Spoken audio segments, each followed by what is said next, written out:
അങ്ങനെ വർഷങ്ങൾക്ക് ശേഷം നാട്ടിൽ ഒരു അടിപൊളി പെസഹ ആഘോഷിക്കാനായിട്ടുള്ള ഒരു സമയം എത്തിയിരിക്കുകയാണ്. ഡാനിയോടൊപ്പം ഇന്നത്തെ പെസഹ നമ്മളുടെ അപ്പം ഉണ്ടാക്കുന്നതും പാലുണ്ടാക്കുന്നതും പിന്നീട് നമ്മൾ വീടുകളിൽ പോയിട്ട് അത് മുറിക്കുന്നതും കഴിക്കുന്നതും ഒക്കെ ആയിട്ടൊരു കൊച്ചു ഫാമിലി വ്ലോഗാണ് ഇന്നത്തെ വിഷയം. ആദ്യം നമുക്ക് അപ്പം ഉണ്ടാക്കുന്ന റെസിപ്പി നമുക്കൊന്ന് നോക്കാം. അതിനായിട്ട് ആദ്യം തന്നെ 1 കപ്പ് ഉഴുന്ന് പരിപ്പ് നമ്മൾ വെള്ളത്തിൽ ഇട്ട് വെക്കാനായിട്ട് പോവുകയാണ്. അതിന് മുമ്പായിട്ട് നമ്മളത് ചൂടാക്കുന്നത് നല്ലതാണ്. ഇപ്പോൾ മമ്മി ആ ഒരു ഉഴുന്ന് പരിപ്പ് ആദ്യം എടുത്ത് ചൂടാക്കാൻ പോവുകയാണ്. അത് ചൂടാക്കി അതിനൊരു ഏകദേശം ഒരു ചുമന്ന കളറ് ആവണം. അപ്പോഴാണ് നമ്മളത് ഓഫാക്കി നമ്മൾ മാറ്റി വെച്ചിട്ട് അതിലേക്ക് വെള്ളം ഒഴിച്ച് വെക്കുന്നത്. ചിലർ ഇത് ഡയറക്റ്റായിട്ട് വെള്ളത്തിൽ ഒഴിച്ച് വെക്കുന്നുണ്ട്. പക്ഷേ ഇത് നമ്മളിവിടെ ചൂടാക്കിയിട്ടാണ് വെള്ളത്തിൽ വിട്ട് വെക്കുന്നത് ഉഴുന്ന് പരിപ്പ്. ഇതൊരു 4 മണിക്കൂർ നേരത്തേക്ക് നമ്മൾ മാറ്റി വെച്ചതിന് ശേഷമാണ് നമ്മൾ അപ്പത്തിൻ്റെ പരിപാടിയൊക്കെ തുടങ്ങുന്നത് കേട്ടോ. ഇത് നമ്മളൊരു രാവിലെ 10:15 ആയപ്പം ഇത് നമ്മൾ വറുത്ത് വെള്ളത്തിലിട്ട് വെച്ചു. എന്നിട്ട് നമ്മളൊരു അപ്പത്തിൻ്റെ പരിപാടിയൊക്കെ തുടങ്ങിയത് ഒരു ഉച്ചയ്ക്ക് 2 മണിയൊക്കെ കഴിഞ്ഞിട്ടാണ്.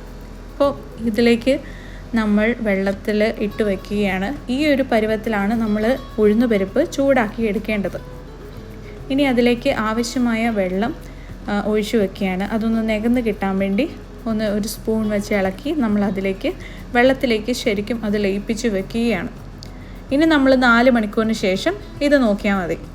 പെസഹാപ്പം ഉണ്ടാക്കുന്നതും പാലുണ്ടാക്കുന്നതിന് മുമ്പ് നമ്മൾ പ്രാർത്ഥിച്ച് ഒരുങ്ങിയൊക്കെയാണ് നമ്മളിത് ഉണ്ടാക്കുന്നത്. ഇനി നമ്മൾ അപ്പത്തിൽ അരച്ച് ചേർക്കാൻ വേണ്ടിയുള്ള വെളുത്തുള്ളിയും ചെറിയുള്ളിയാണ് നമ്മളിപ്പോൾ എടുത്തു വെച്ചിരിക്കുന്നത്. ഇനി ഇത് തൊലി പൊളിച്ച് എടുത്തതിന് ശേഷം നമ്മൾ അതിൻ്റെ കൂടെ ആദ്യം ഒരു ജീരകം ഒരു 2 ടേബിൾ സ്പൂൺ നമ്മളിവിടെ ചേർക്കുന്നുണ്ട്.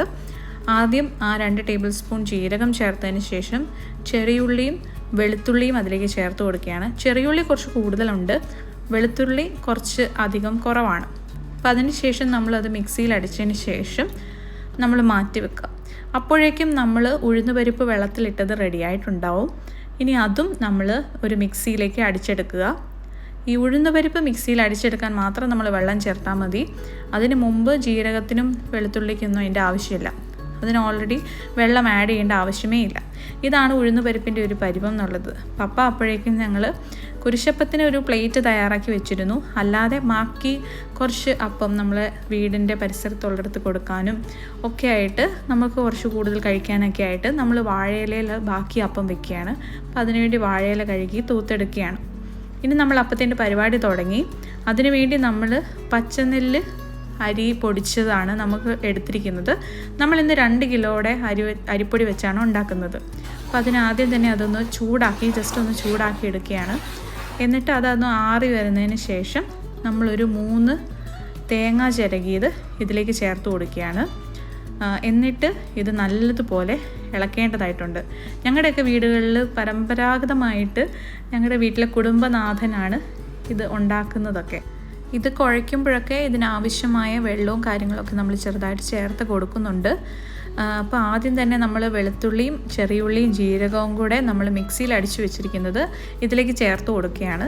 അപ്പോൾ നമ്മൾ ഇളക്കുമ്പോൾ വെള്ളം ചേർക്കുന്നതൊക്കെ ഇതിൻ്റെ ഒരു പാകത്തിനനുസരിച്ചാണ്. നമ്മളിത് ചെയ്യുമ്പോഴും അത്യാവശ്യം പ്രാർത്ഥനയിലൊക്കെയാണ് നമ്മളിത് ചെയ്യുന്നത്. അപ്പം കുറച്ച് വിശുദ്ധമായ കാര്യമാണിത്. അപ്പോൾ നമ്മൾ ഉഴുന്ന് പരിപ്പ് അരച്ച് വെച്ചതും കൂടെ നമ്മൾ ഇതിലേക്ക് ചേർത്ത് കൊടുക്കണം. ഇതൊക്കെ ആദ്യം ഒന്ന് കൂട്ടി ഇളക്കിയതിന് ശേഷമാണ് നമ്മൾ വെള്ളം ചേർത്ത് കൊടുക്കുന്നത്. എന്നാലേ നമുക്ക് വെള്ളം എന്തുമാത്രം ചേർക്കണമെന്നുള്ള അളവ് മനസ്സിലാകുകയുള്ളൂ. ഇപ്പം നമ്മൾ കുറച്ച് ഉപ്പ് ചേർത്ത് കൊടുത്തിട്ടുണ്ട് അതിലേക്ക്. അതിനുശേഷം നമ്മൾ പാകത്തിന് വെള്ളം ഒഴിക്കുകയാണ്. അപ്പം നമ്മളത് അരച്ച് വെച്ച ആ ഒരു മിക്സിയുടെ ജാറിലേക്ക് തന്നെ വെള്ളം ഒഴിച്ച് അത് മൊത്തം എടുക്കുന്ന രീതിയിൽ അതിലേക്ക് വെള്ളം ഒഴിച്ച് മിക്സ് ചെയ്തെടുക്കുകയാണ് നമ്മൾ ചെയ്യുന്നത്. പണ്ട് ചെറുപ്പത്തിലെ കുട്ടികളൊക്കെ ആയിരിക്കുമ്പം ഞാൻ ഈ തേങ്ങ ചെരുകുന്നതൊക്കെ കാണുമ്പോൾ കുറച്ച് തേങ്ങ എടുത്ത് കഴിക്കാനൊക്കെ നോക്കും. പക്ഷെ അതൊരു മമ്മി സമ്മതിക്കത്തില്ല കേട്ടോ. അതൊന്നും നമ്മളങ്ങനെ പിള്ളേർ കളിക്കേണ്ട ഒരു കാര്യമല്ല എന്നാണ് നമ്മുടെ വീട്ടിലൊക്കെ പറയാറ്. അന്നൊന്നും നമ്മൾക്ക് കുട്ടികളായിട്ടിരിക്കുമ്പം അതിൻ്റെ സീരിയസ്നെസ്സും കാര്യങ്ങളും മനസ്സിലാവത്തില്ല. ഇപ്പം നമുക്കതിൻ്റെ കാര്യങ്ങളൊക്കെ മനസ്സിലാവുന്നുണ്ട്. നമ്മളിപ്പം ഒരു കാര്യം ചെയ്യുന്നത് അതിൻ്റെ ഒരു പ്രതീകമായിട്ടാണ്. അപ്പോൾ അതിൻ്റേതായ സീരിയസ്നെസ്സിലാണ് നമ്മൾ ഉണ്ടാക്കുന്നത്. ഇനി നമ്മൾ അപ്പത്തിലേക്ക് കുരിശായിട്ട് വെക്കുന്നത് നമുക്ക് ഓശാന ഞായറിന് കിട്ടുന്ന കുരുത്തോലയാണ്. അത് തന്നെയാണ് പാലിലേക്ക് എടുക്കുന്നത്. ഇപ്പം നമ്മൾ ഈ ഒരു പ്ലേറ്റിലേക്ക് നമ്മുടെ കുരിശപ്പം ഉണ്ടാക്കാനായിട്ടുള്ള അരിപ്പൊടി കുഴച്ചത് എടുത്ത് വെക്കുകയാണ്. അപ്പം നമ്മളപ്പം കറക്റ്റായിട്ടൊരു ലെവലിൽ നമ്മളത് സെറ്റാക്കി എടുക്കുകയാണ്. എന്നിട്ട് വേണം ഇതിലേക്ക് നമ്മൾ കുരുത്തോല വെക്കാൻ. അപ്പം ഇതും നമ്മൾ നമ്മുടെ ഇഡ്ഡലി പാത്രത്തിൽ, അതായത് ഇവിടെ ഞങ്ങൾ അപ്പച്ചെമ്പ് എന്നാണ് പറയുന്നത്, അതിൽ നമ്മൾ പുഴുങ്ങിയെടുക്കും. കുരിശാകൃതിയിൽ നമ്മൾ ഈ കുരുത്തോല നമ്മൾ അപ്പത്തിലേക്ക് വെക്കും. ഇതിന് ശേഷമാണ് നമ്മളത് പുഴുങ്ങാനായിട്ട് വെക്കുന്നത്. ഈ ഒരു രൂപത്തിലാണ് നമ്മൾ പുഴുങ്ങാൻ വെക്കുന്നത്. അപ്പോൾ അതിന് ഞങ്ങളിവിടെ എടുത്തത് അപ്പച്ചെമ്പ് എന്ന് ഞങ്ങൾ പറയും, ഇഡ്ഡലി പാത്രം എന്നൊക്കെ ചില സ്ഥലങ്ങളിൽ പറയും. എല്ലാവരുടെയും സ്ഥലങ്ങളിൽ ഇതൊക്കെ എങ്ങനെ പറയുന്നതെന്നൊന്ന് കമൻറ്റ് ചെയ്തോളൂ കേട്ടോ. അങ്ങനെ നമ്മൾ കുരിശപ്പം വെച്ചു. പിന്നെ അതിൻ്റെ മുകളിൽ നമ്മൾ കുറച്ച് വാഴയിലയിലുള്ള അപ്പവും കൂടെ വെക്കാമെന്ന് തീരുമാനിച്ചു. അതിനുവേണ്ടി നമ്മൾ ഈ പ്ലേറ്റിൽ വെച്ച കുരിശപ്പത്തിലേക്ക് ഒന്നും വീഴാതിരിക്കാൻ വേണ്ടി നമ്മളൊരു തട വയ്ക്കുകയാണ്. വാഴക്കൈയാണ് നമ്മളിപ്പോൾ ഇവിടെ മുറിച്ച് കറക്റ്റ് ഒരു ആകൃതിയിൽ നമ്മൾ വെക്കുന്നത്. ഇനി ഇതിൻ്റെ മുകളിലേക്കാണ് നമ്മൾ വാഴയിലയിൽ വെക്കുന്ന അപ്പം വെക്കുന്നത്. അപ്പോൾ അതും നമുക്കിപ്പോൾ ഇവിടെ കാണാം. ഇത് വാഴയിലേക്ക് നമ്മൾ അപ്പത്തിൻ്റെ എടുത്ത് വെക്കുകയാണ്. എന്നിട്ട് അതും നല്ലപോലെ പരത്തി നമ്മളൊരു അപ്പമാക്കി മടക്കി കറക്റ്റായിട്ട് നമ്മളൊരു 3-4 എണ്ണം വെച്ച് നമ്മൾ വെക്കുകയാണ് വേവിക്കാൻ വേണ്ടി. അങ്ങനെ 2 അപ്പച്ചെമ്പിലായിട്ടാണ് നമ്മളിത് വെക്കുന്നത്.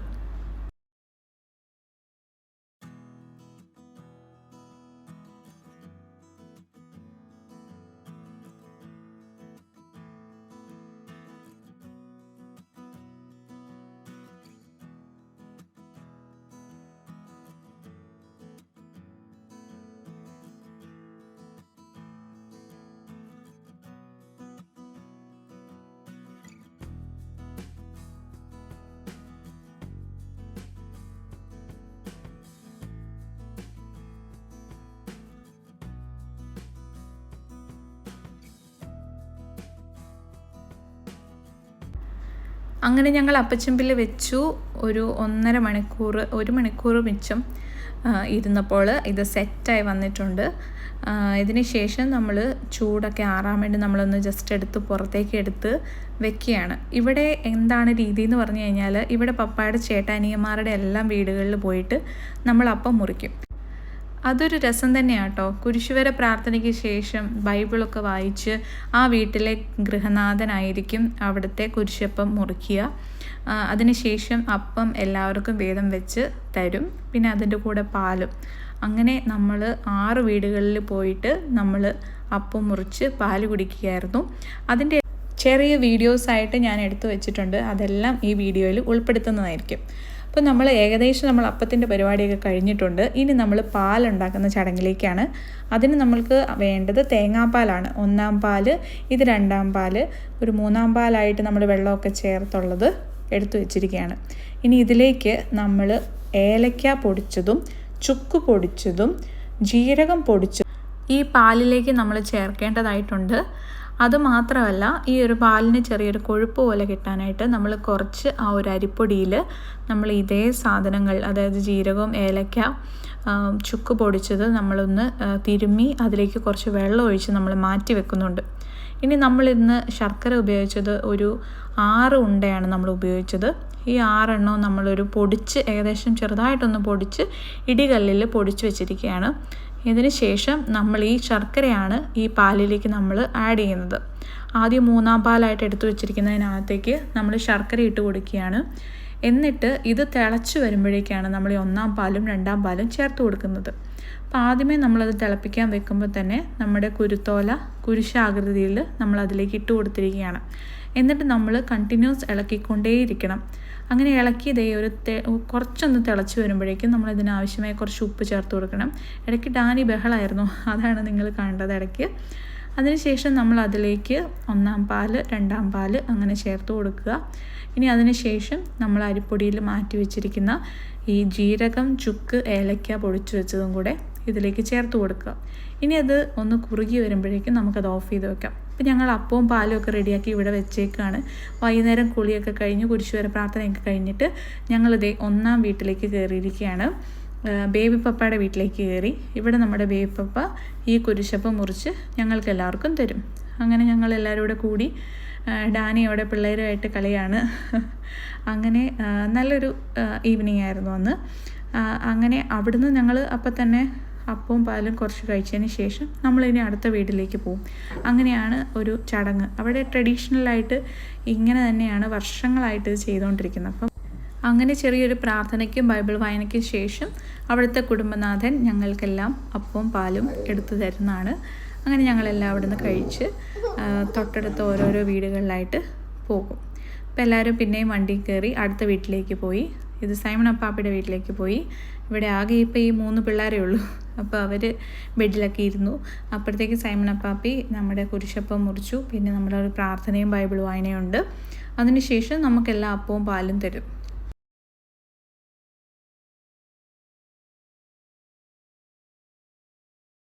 പിന്നെ അവിടെ നിന്ന് ഇറങ്ങി ഞങ്ങൾ അടുത്ത വീട്ടിലേക്ക് പോയി, സൈമൺ അപ്പാപ്പയുടെ വീട്ടിലേക്ക് പോയി. അവിടെയും നമ്മൾ അപ്പാപ്പി അപ്പം മുറിക്കും, പാല് നമുക്ക് തരും. അങ്ങനെയാണ് എല്ലാ വീടുകളിലും ഒരേ രീതി. പക്ഷേ അവിടെയുള്ള കുടുംബനാഥന്മാർ കുരിശപ്പം മുറിച്ച് തരുന്നു.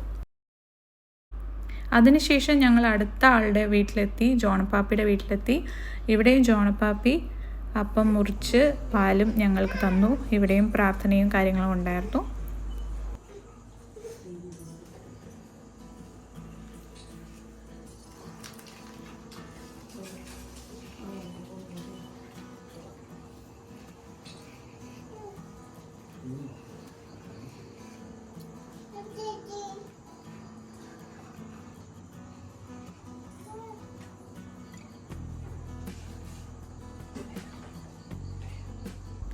അവിടുന്ന് പിന്നെ ഞങ്ങൾ നേരെ ജോസപ്പാപ്പിയുടെ വീട്ടിലെത്തി. അവിടെയും ഇതുപോലെ അവിടുത്തെ കുടുംബനാഥൻ ഞങ്ങൾക്ക് അപ്പം മുറിച്ച് തന്നു. ഇവിടെ കുട്ടികളെല്ലാവരും കൂടെ കളിയായിരുന്നു. ഡാനി കണ്ടോ, ഡാനിക്ക് ദാഹിച്ചിരിക്കുമായിരുന്നു. അപ്പോൾ പാലുമൊക്കെ കുടിച്ചിട്ട് പുള്ളി ആകെ ദാഹത്തിലിരിക്കുമായിരുന്നു. അപ്പോൾ വെള്ളം വാങ്ങിച്ച് കുടിക്കുന്നതാണ് നിങ്ങൾ കാണുന്നത്. ഇതിനെല്ലാം ശേഷം അവസാനം ഞങ്ങളുടെ വീട്ടിൽ പോയുള്ള കലാശക്കൊട്ടായിരുന്നു. ഏറ്റവും അവസാനത്തെ പ്രാർത്ഥനയും കാര്യങ്ങളും നമ്മുടെ വീട്ടിലായിരുന്നു. അതിനായിട്ട് ഞങ്ങളുടെ പപ്പ അപ്പം മുറിക്കാനായിട്ടുള്ള പ്രാർത്ഥനയും കാര്യങ്ങളിലാണ്. ഞാൻ ബൈബിൾ വായിച്ചു. പിന്നെ നമ്മളെല്ലാവരും കൂടെ കൂടി അവിടെ നമ്മൾ അപ്പം പാലൊക്കെ കുടിച്ചതിന് ശേഷം വർത്താനമൊക്കെ പറഞ്ഞിരുന്നു. അവർ ഭക്ഷിച്ചുകൊണ്ടിരിക്കുമ്പോൾ യേശു അപ്പം എടുത്ത് ആശീർവദിച്ച് മുറിച്ച് ശിഷ്യന്മാർക്ക് കൊടുത്തു. അങ്ങനെ നല്ല സന്തോഷത്തോടെയും സഹോദര്യത്തോടെയുള്ള ഒരു പെസഹായി കൂടെ കടന്നു പോവുകയാണ്.